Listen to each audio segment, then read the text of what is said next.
एक लहान भाऊ आपल्या मोठ्या भावाला म्हणतो की भैया आज माझा वाढदिवस आहे, माझ्या वाढदिवसाला तुम्ही काय गिफ्ट देणार आहात? नक्कीच मी ज्या ठिकाणी पोथी वाचायला कथा सांगायला जात आहे त्या ठिकाणाहून जर वापस लवकर आलो तर नक्कीच त्या ठिकाणी मला जे काही भेटेल, जे जे काही वस्तू मिळतील मी ते तुझ्या वाढदिवसासाठी आणेल आणि त्या वस्तू तुला देईल, तू मग पाहिजे तेवढी ऐश कर, तू पाहिजे तेवढी मजा मार। एवढं सांगून तो मोठा भाऊ त्या ठिकाणाहून घरामधून निघतो आणि जेव्हा कथा बिथा सांगून घरी वापस येतो तेव्हा त्याचा संपूर्ण परिवार हा उद्ध्वस्त झालेला असतो। त्या घरामध्ये 5 लाश पडलेले असतात, 5 जणांचा मृत्यू त्या घरामध्ये झालेला असतो। नेमकं काय घडलं होतं त्या घरामध्ये, कोणी केलं होतं सगळा हा मृत्यूचा तांडव आणि या संपूर्ण प्रकरणाची दखल त्या राज्यातल्या स्वतः मुख्यमंत्र्यांना घ्यावी लागली होती आणि मुख्यमंत्र्यांनी स्वतः त्या ठिकाणी जाऊन संपूर्ण घटनेची पाहणी केली होती। नेमकं काय आहे संपूर्ण प्रकरण, कुठं घडली ही घटना हे आपण सविस्तर पाहणार आहोत। पण जर तुम्ही अजूनही आपलं चॅनल सबस्क्राइब केलं नसेल तर लगेच सबस्क्राइब करून घ्या आणि बाजूला असणाऱ्या बेल नोटिफिकेशनला सुद्धा ऑन करायला विसरू नका। आता ही जी घटना आहे ती आहे उत्तर प्रदेशचा एक जिल्हा आहे देवरिया आणि याच जिल्ह्यापासून काही अंतरावर एक गाव आहे रुद्रपूर तहसील अंतर्गत घडलेली ही संपूर्ण घटना आहे। आणि रुद्रपूर तहसीलच्या अंतर्गतच एक गाव येतं फतेपूर नावाचं आणि याच परिसरामध्ये घडलेली ही संपूर्ण घटना आहे। तारीख आहे 2 ऑक्टोबर 2023 ची। 2 ऑक्टोबर 2023ला सकाळी एक व्यक्ती असतो, त्याला सकाळी सकाळी फोन येतो की तुमच्या शेतामध्ये असणारे जे काही सागाचे झाडं आहेत ते तुटून पडले आहेत, ते कोणीतरी तोडले आहेत का तुटून पडलेत हे काही समजत नाहीये, पण तुम्ही लवकर इकडे या। आता तो व्यक्ती त्याच्या शेतामध्ये जाण्यासाठी निघतो आणि त्याचं नाव असतं प्रेमचंद यादव। प्रेमचंद यादव हा त्याची मोटरसायकल घेऊन त्याच्या शेताकडे निघतो आणि जो शेताचा धुरा असतो, जे रोड असतो त्या रोडावर त्याची मोटरसायकल लावतो आणि तिथं मोटरसायकल लावून शेताकडे जाणारच तेवढ्यातच ज्या व्यक्तीच्या दारामध्ये ती मोटरसायकल लावलेली आहे तो व्यक्ती बाहेर येतो आणि त्याचं नाव असतं सत्यप्रकाश दुबे। सत्यप्रकाश दुबे त्या प्रेमचंद यादवला म्हणतो की माझ्या दारामध्ये मोटरसायकल कस का लावली, माझ्या दारात मोटरसायकल लावायची नाही, तू तुझी मोटरसायकल तिकडं लांब घेऊन जा, तिकडं कुठंतरी लाव। मग हा जो प्रेमचंद यादव होता ते म्हणे रोड का तुझ्या बापाचा आहे का, तुझ्या दारात मोटरसायकल लावली नाही, मी रोडवर लावली। मग ते म्हणलं रोड का तुझ्या बापाचा आहे का, तर ते म्हणे मग तुझ्या बापाचा रोड आहे का, असं म्हणून इथं दोघांची बाचाबाची झाली आणि बाचाबाचीचं रूपांतर हाणामारीमध्ये झालं। बघता बघता यांचं एवढं मारहाण झाली आणि तो जो प्रेमचंद यादव होता त्याने सत्यप्रकाश दुबेच्या कानशिलामध्ये फटाफट मारायला सुरुवात केली। आता त्याला मारायला सुरुवात केली, लगेच जे प्रकाश दुबेची बायको घरामधून धावत बाहेर आली आणि त्याच्या बायकोचं नाव होतं किरण। आता किरण बाहेर आली, नवऱ्याला मारू नका म्हणून ती मध्ये येत होती, पण तरी सुद्धा तो जो प्रेमचंद यादव आहे तो त्याच्या बायको किरणला आणि सत्यप्रकाशला मारतच होता। मग सगळा गर्दा ऐकून त्याची जी सत्यप्रकाशची मुलगी आहे ती सुद्धा त्या ठिकाणी आली आणि मग त्या मायलेकीनं मिळून घरामधून एक धारदार शस्त्र आणलं आणि त्या प्रेमचंद यादववर सपासप वार केले।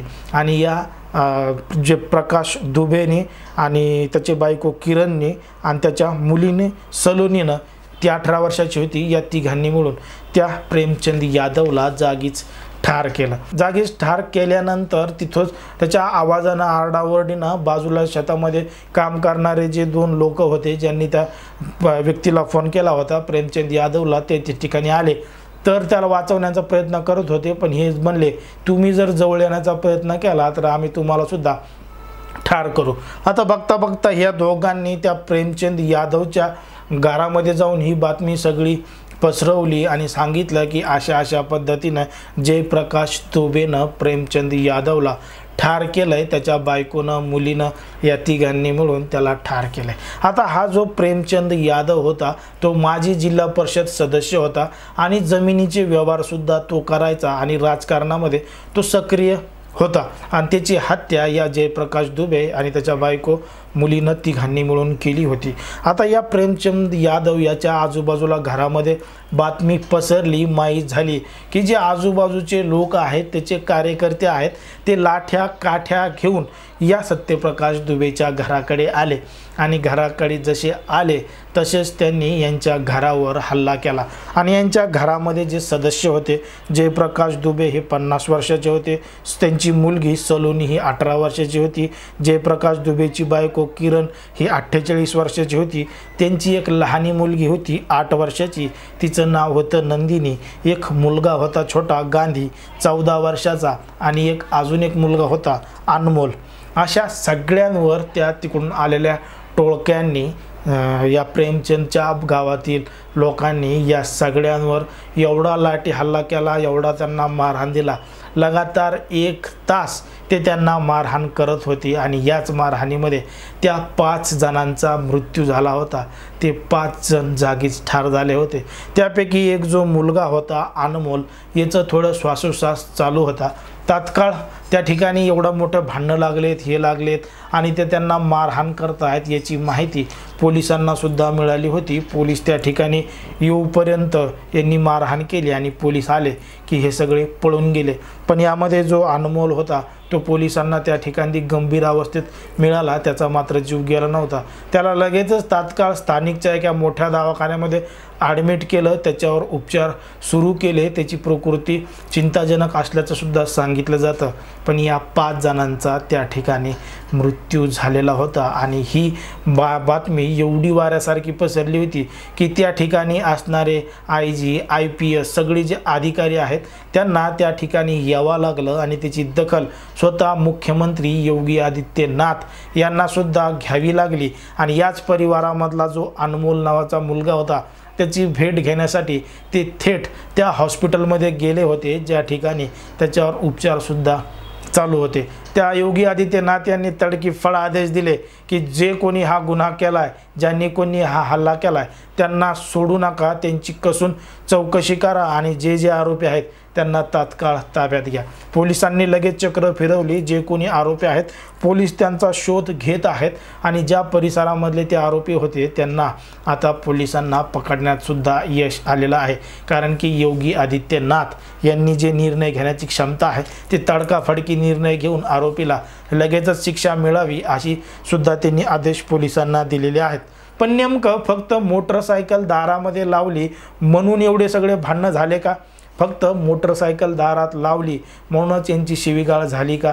या अगोदरसुद्धा यांचे काय लफडे होते, या अगोदरसुद्धा यांची काही जाती दुश्मनी होती का, हे सुद्धा आपल्याला पाहावं लागेल. तर नक्कीच यांची या अगोदरचीच दुश्मनी होती आणि त्याचा राग फक्त ते मोटरसायकल लावण्याच्या कारणामुळं समोर आला होता. आता सत्यप्रकाश दुबे यांची जी मुलगा होता, जो कथा सांगायला, त्याच्या लहान भावाचा वाढदिवस होता आणि तो त्याला सांगितलं की मला आज भैया काय गिफ्ट देणार, तर तो म्हणे मी कथेवर जाऊन आलो की तिकडं जे काही दिसेल ते मी तुला आल्यानंतर देईल. आता त्यांचा एक जो मुलगा होता तो कथा सांगायला दुसऱ्या गावामध्ये गेला होता, तो जिवंत होता. तर यांची अजून एक मोठी मुलगी होती शोभिता नावाची, तिचं लग्न झालेलं होतं आणि तीसुद्धा तिच्या सासरी गेलेली होती.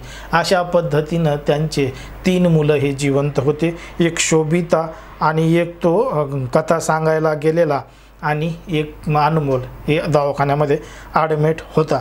शोभिता पोलिसांना सांगते की हा जो प्रकार घडला आहे त्याची सुरुवात होते 2008 पासून.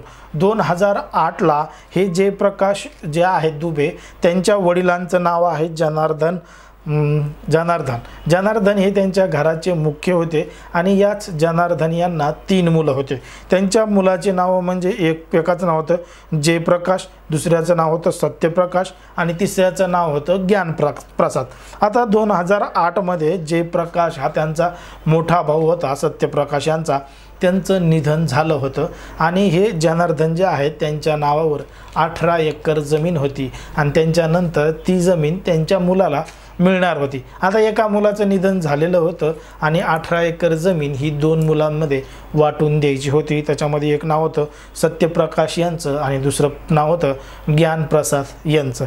आता या दोघांनाही 9-9 एकर ही जमीन वाट्याला येणार होती आणि 9-9 एकर जमीन वाट्याला आली की ते त्यांचा उदरनिर्वाह करणार होते। पण जे ज्ञानप्रसाद आहेत ते काही कामानिमित्त नोकरीनिमित्त दुसऱ्या शहरामध्ये राहायचे, या गावामध्ये राहत नव्हते आणि याच कामानिमित्त नोकरीनिमित्त तो जो ज्ञानप्रसाद आहे त्यांनी हे प्रेमचंद जे आहे माजी जिल्हा परिषद सदस्य त्याच्याकडून 9 लाख रुपये सुद्धा घेतले होते आणि ते 9 लाख रुपये ज्ञानप्रसाद वापस देत नसल्यामुळं प्रेमचंद यादवने त्याच्या 9 एकर जागेवर कब्जा केला होता आणि त्याची 9 एकर जागा तो त्याला देत नव्हता। म्हणून हा जो सत्यप्रकाश दुबे आहे तो त्या प्रेमचंद यादवला म्हणायचा की तू माझ्या भावाची जमीन खाल्ली आहेस, तू माझ्या भावाच्या जमिनीवर कब्जा केलाय।